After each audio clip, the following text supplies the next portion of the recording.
Equidade é o nome do próximo momento do festival. A gente muda novamente o formato e assiste uma fala especial de quem tem conhecimento, experiência e voz para falar de direitos, justiça, raça e periferia. Ela vai compartilhar aqui suas ideias, examinando como as tecnologias e a democracia se entrelaçam a partir do recorte racial e das possibilidades de inclusão e exclusão das ferramentas digitais.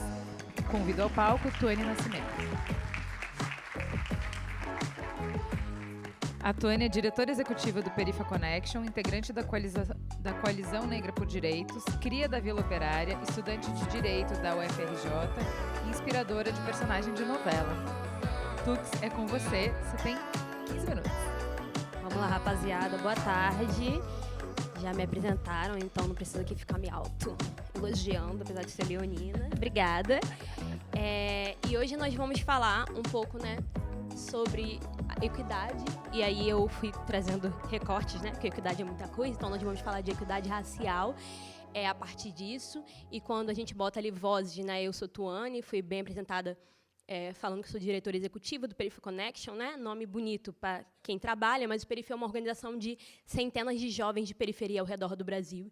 Então, os acúmulos que eu trago aqui vêm desse lugar e também de pessoas, teóricos, militantes do movimento negro que se antecederam a mim. Então, é desse lugar que a gente coloca as vozes ali. Como eu bem disse, a equidade racial pode ter muitas perspectivas. E eu vou fazer um recorte, vou trazer uma perspectiva, uma lente, que é a lente que eu olho, porque é a lente que eu trabalho, foi a lente que eu estudei durante muitos anos, quando eu fazia a faculdade de Direito, e também a lente que eu mais acredito. Hoje nós vamos falar aqui sobre a lente territorial da equidade racial no Brasil. E aí, a primeira coisa, quando a gente fala de raça, eu vou fazer um recorte, aqui. Eu vou falar aqui sobre o povo negro, eu vou falar sobre negritude, que é o lugar, da minha identidade, e também é o recorte de opressão, para quem está no Estado brasileiro, é onde eu sou colocada e é da onde eu trago a minha militância. E ser negro, assim como estar na humanidade, é ser alguém, E aí, quando se fala, quem é alguém? Lá de onde eu venho, você pergunta, quem é fulano? É sempre filho de alguém. Fulano é filho disso. Onde que fulano mora? Fulano mora ali na esquina. E ciclano tem nome e sobrenome, tem uma linguagem pelo qual se apresenta, tem uma forma de falar. E quando a gente fala de negritude, quando a gente fala desse povo, especialmente afrodescendente, a gente veio para cá sem tudo isso, o que eu acabei de citar. Quando nós tivemos uma diáspora forçada a partir da escravidão, que serviu para construir o Estado-nação brasileiro, tanto nome como sobrenome, quanto o local de moradia, quanto as roupas, quanto a linguagem, quanto a linhagem familiar, tudo isso a gente veio sem nada. Nós viemos sem mala e sem a oportunidade de trazer tudo isso com a gente. Então, é uma diáspora que ela é forçada. Ela se coloca desse lugar. E eu gosto muito do termo diáspora africana, para designar as pessoas que são afrodescendentes, antes de eu fazer o recorte do povo negro brasileiro, porque a diáspora tem um livro chamado Atlântico Negro, que ele vai falar como a diáspora ela se estabelece especialmente sobre um lugar que não existe, porque você veio de um lugar que não é mais seu, você está num lugar que nunca foi considerado seu e que você não tem propriedade. Então, a diáspora vai falar um pouco desse povo que está espalhado. Eu gosto muito de pensar isso, porque a gente vai falar aqui hoje sobre território. E essa diáspora africana, quando a gente chega no povo negro brasileiro, eu queria falar sobre algo que se encontra nas pessoas afrodescendentes, mas que também se encontra nos povos indígenas. Então, a gente pode, quando vocês forem pensar, dá para pensar nessas duas colocações. E ali na livraria estava o livro do Nego Bispo do lado do Davi Copenaua do outro. Então, e dois livros que falam bem sobre algo que eu vou abordar aqui, que é Nós Entendemos um lugar de corpo sempre junto ao território. Não existe uma separação para nós do corpo do ser humano e do território como algo diferente. E aí, quando eu falo isso, é porque nós vivemos hoje numa sociedade que ela inventou a propriedade. Ela inventou a lógica do território e da terra como uma lógica de propriedade, o que não é algo que a gente traz. O território ele era a nossa realidade, ele vira propriedade a partir do Estado brasileiro. E aí, com isso, a gente vai ter que voltar um pouco ali no tempo da história. Eu gosto de retrazer isso, porque a gente sabe desse processo histórico, mas eu comecei a perceber que pouquíssimas pessoas faziam essa ligação. Eu acho que é uma ligação que ninguém que mora nesse país tem que esquecer de se fazer. Nós lembramos da lei da abolição da escravatura, certo? Se todo mundo lembra.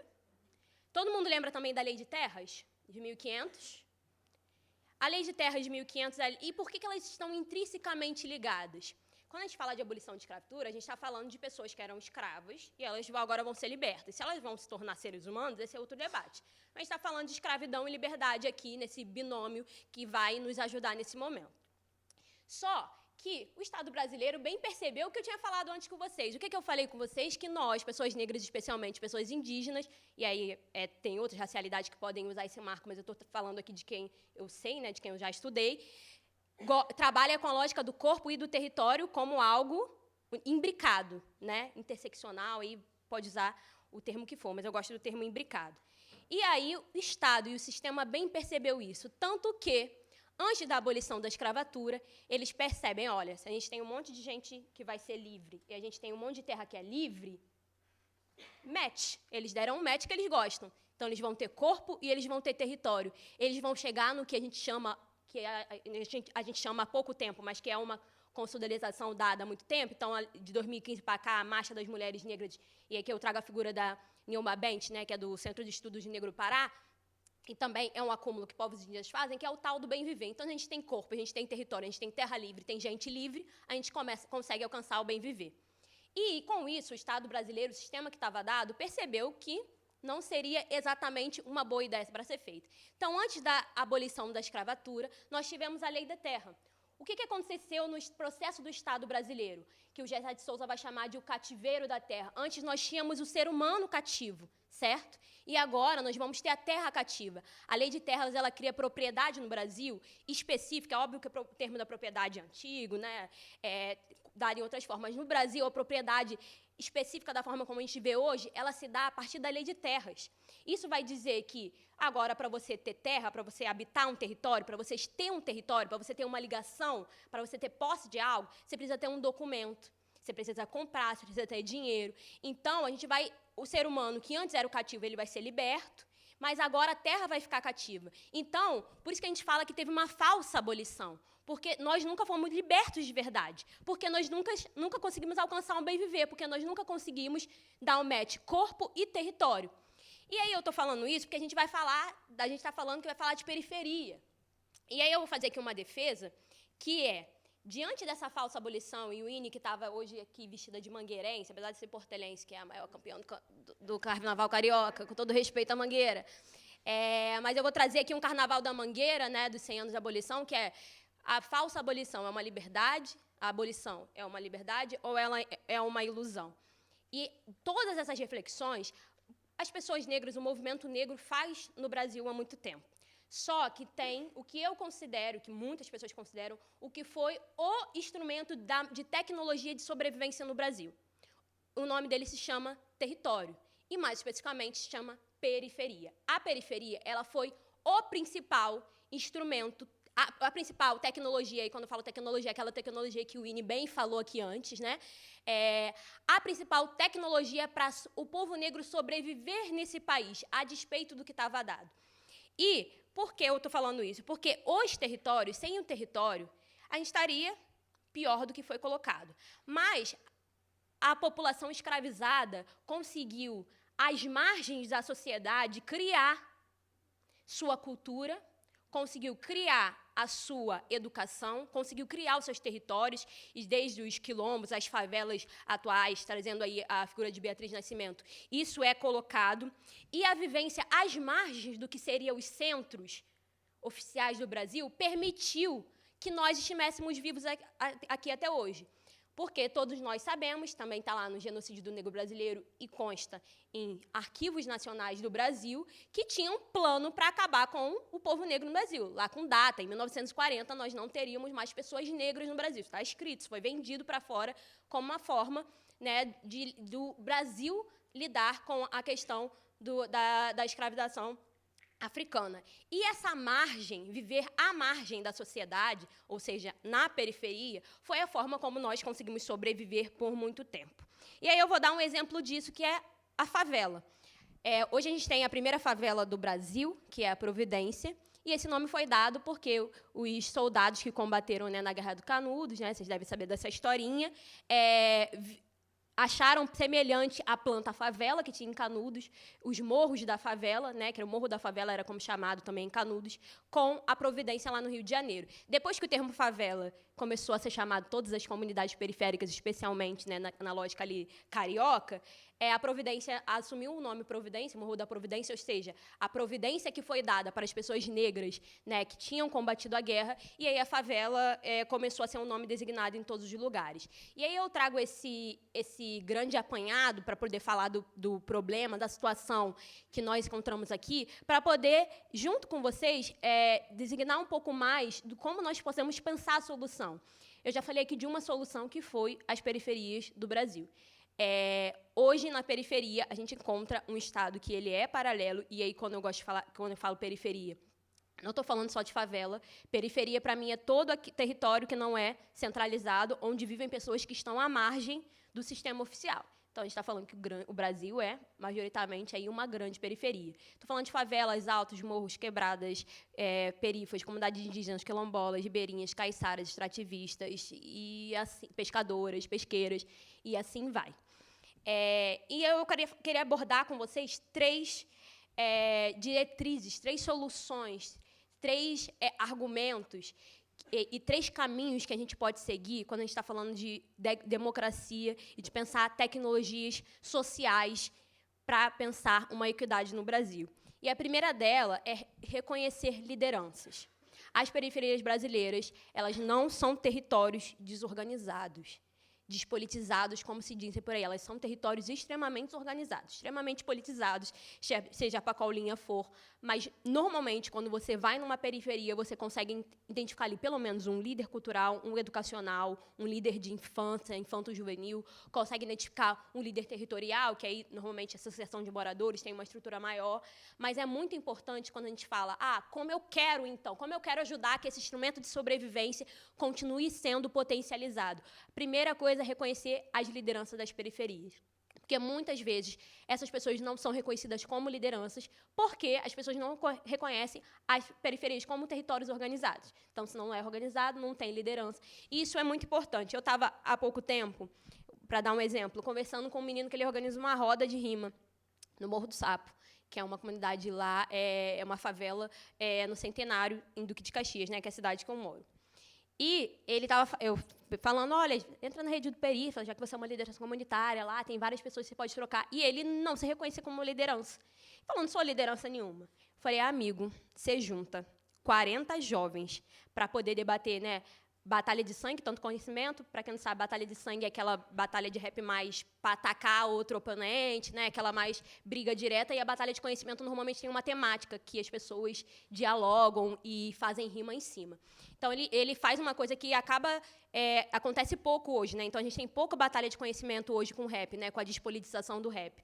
E ele faz batalhas de conhecimento de temáticas, assim, absurdas. De Gaza, que está acontecendo na guerra de Israel-Gaza, a racismo ambiental, a coisas que, na escola, e aí está falando que a gente também faz um apoio escolar na escola que ele estuda, a escola dele não consegue lidar, que é ali o espaço de educação formal. E ele consegue juntar 30 jovens para fazer uma batalha de conhecimento sobre racismo ambiental, mas não se reconhece como uma liderança. Eu falo, amigo, eu conheço gente num circuito branquitude sudestina que vai estudar 2 anos fora para conseguir fazer engajamento de equipe com o que você faz com tecnologia, assim, com conhecimento teu, sabe, que tu tira.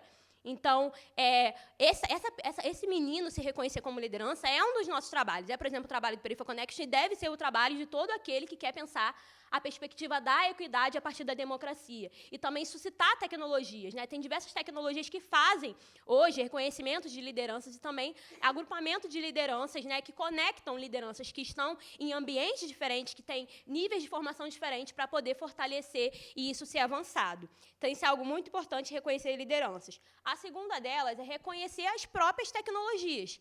As tecnologias que são criadas. Existem práticas que são feitas há muito tempo, práticas centenárias, que fizeram que nos territórios essas pessoas negras pudessem sobreviver.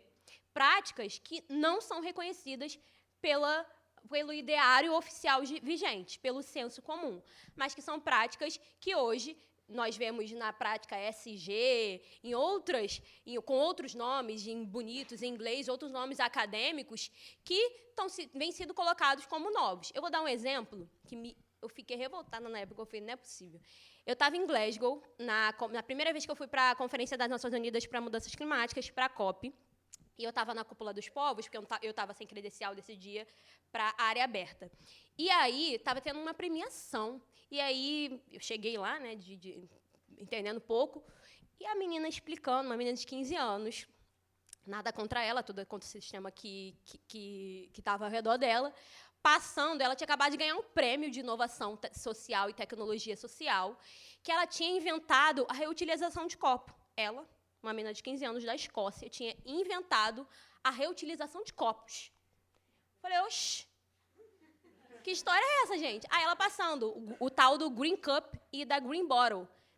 Ela tinha inventado a reutilização de copos e estava ganhando um prêmio ali de SG. E eu falei, não, eu vou ligar aqui para minha avó agora. Vocês estão premiando a pessoa errada. Porque minha avó e todas as mulheres de periferia ao redor do Brasil, e também deve ser uma prática do sul global de periferias que estão no norte, de reutilização de copo. Quem nunca? O copinho lá da geleia, o copo do extrato de tomate. Minha avó reutiliza copo há muito mais tempo que a menina do Green Bottle. Há muito mais. Falei, o prêmio é para minha avó, não, eu posso até levar para ela, não quero nem para mim, que eu reutilizo até mais, que eu tenho mais que 15 anos, mas eu quero é para minha avó. Então, existe um lugar que é isso. Tem muitas pessoas que colocam em inglês o nome, transformam ali a narrativa e ganham, e muitas vezes ganham. Esses prêmios são premiados, são colocados em um lugar de liderança e de inovação social, quando nós, nas periferias, já criamos, eu poderia passar aqui à tarde citando, a gente não pode, porque tem tempo, citando todas as tecnologias de sobrevivência que existem nas periferias e que hoje as pessoas se apropriam. E aí, eu acho que, para finalizar, esse terceiro é reconhecer a natureza. A natureza do que é a periferia, que é isso um pouco do que a gente está falando. Não tem uma solução. Nós, das periferias, nós acreditamos em descentralização, porque foi assim que nós sobrevivemos. É assim que o Brasil é dado, é assim que se dá a diversidade desse país. Não existe uma política pública que vai dar conta da educação e de como vai solucionar a educação. Não existe uma política pública que vai dar conta da saúde, uma política pública que vai dar conta da agenda de desenvolvimento sustentável. São muitas perspectivas, cada uma correlacionada ao seu território, às pessoas, às formas diferentes que são dadas. Então, a gente precisa pensar como cada território se dá. Eu vou dar um exemplo que eu tenho dado. Tem o Raimundo, liderança incrível do Quilombo da Rampa, na Baixada Maranhense, e ele é um comunicador há década da TV e rádio Quilombo, e ele trabalha há muito tempo, e você vê assim, o audiovisual dele, e ele trabalha com a perspectiva de cima. E todo mundo sempre achou que ele tinha um drone.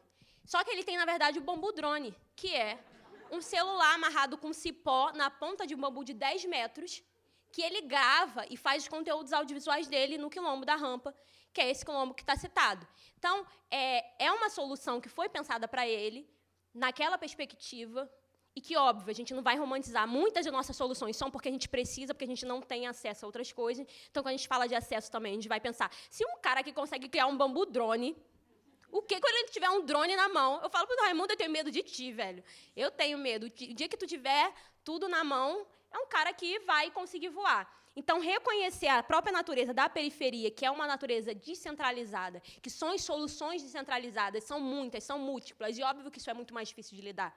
Quanto mais diversidade, quanto mais quantidade, mais difícil de lidar, mais difícil de mensurar impacto, a dificuldade é maior. Mas a dificuldade ela é grande porque o problema é grande, porque o histórico é grande, mas a solução, e quando a gente conseguir superar, a equidade ela vai ser grande também. Então, isso é um pouco das perspectivas das periferias. A solução ela vai ser dada à medida daquilo que o problema e o caminho ele foi construído. É grande. Não, eu posso trazer mais uma perspectiva. Sempre tem mais uma. Mais uma perspectiva da lógica da periferia que eu acho que é muito importante quando a gente está pensando, que é a lógica regional. A gente está falando de Brasil, e eu sou uma mulher do Sudeste, estou aqui bem falando, sou da periferia da Vila Operária, que fica em Caxias, né, lá no Rio de Janeiro. Mas eu acho muito importante a gente pensar o quanto nós temos limitações. A maioria dos exemplos que eu dei aqui foram exemplos dessa rede do Perifa que está ao redor do Brasil, mas é muito difícil a gente ver a gente conseguindo se deslocar para poder pensar as tecnologias que estão em outros lugares. E, normalmente, quando a gente tem um desafio que está ali colocado, a gente precisa ultrapassar esse desafio, é porque a gente está olhando sempre para o mesmo lugar. E nós, pessoas do Sudeste, a gente tem essa mania de olhar para sempre o mesmo lugar, tentar achar a solução aonde é mais fácil. Eu entendo o anseio pela facilidade. Vindo do lugar de uma pessoa que correu muito tempo pela sobrevivência, a facilidade é sempre algo que a gente quer. Mas quando a gente busca esse lugar de facilidade, e aí é isso, tudo, a logística é mais fácil, quando está no Sudeste, os diálogos são mais fáceis, é mais fácil achar nome, a gente pode estar nesse lugar, mas a gente está perdendo uma grande oportunidade de reconhecer tudo isso que eu falei, reconhecer lideranças, reconhecer o território, reconhecer tecnologias, reconhecer a natureza, de lugares que têm construído essas perspectivas, quando a gente está falando de Nordeste, Norte, Centro-Oeste também, e que muitas vezes não chegam até nós. Então, hoje, no Perifa, a gente tem tido uma experiência de... Eu, particularmente, tenho conversa e fico, não é possível, cara, vocês são brabo demais. Aí tem a próxima conversa e fala, não é possível que tem gente fazendo isso. Tem muita gente fazendo muita coisa ao redor do Brasil. E quanto mais longe a gente vai, quanto mais vozes a gente alcança, quanto mais a gente vai seguindo essas margens, né, eu costumo falar que a fronteira ela é um lugar muito... um lugar muito bom para a gente, porque ela limita ali quem chega e quem sai, mas quando a gente ultrapassa essa fronteira também, é um lugar que a gente consegue pensar para além do que está dado dentro do espaço que a gente colocou. E muitas vezes a gente constrói fronteiras invisíveis, com a melhor das boas intenções. Então, também trazer uma perspectiva de que ouvir, visitar territórios do Nordeste, Norte, Centro-Oeste, para poder ouvir pessoas. Eu tenho recebido muito convite, né? Eu sei que eu sou legalzinha, falo bem. Eu sempre recebo muito convite. Aí eu sempre falo, eu posso indicar alguém que é perto de você? E a pessoa, não, mas a gente queria que você falasse. Eu falei, não, mas tem um monte de pessoas que falam igual a mim, que têm uma vivência igual a mim, nos territórios ao redor, sabe? E a gente, às vezes, se limita ao mesmo lugar de senso comum. Eu sempre fico isso. Muita gente me convidando, estou achando que eu estou virando senso comum aí. E aí eu fico...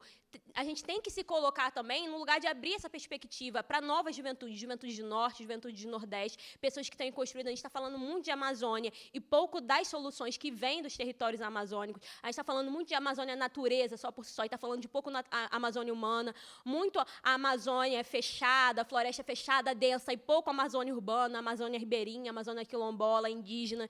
Então, trazer pessoas, né, olhar para esses territórios e identificar esses territórios a partir de rostos visíveis, territórios visíveis, e com as tecnologias que ele vem sobrevivendo, é algo muito importante quando a gente fala de regiões como o Norte e Nordeste do nosso país, né? Sair um pouco do eixo Sudeste. Porque o que a gente faz é debate regionalizado. A gente não nacionaliza o debate, né? Nosso debate ele é regional, quando a gente fala só do Sudeste, né? Muitas pessoas falam, então vamos trazer o Norte e o Nordeste, vamos regionalizar. Não, muito pelo contrário, a gente vai nacionalizar. Aí a gente vai ter cara de país, a gente vai ter cara de Brasil, quando a gente rompe um pouco dessas margens Sul-Sudeste que a gente está acostumado a construir os nossos pensamentos. É isso.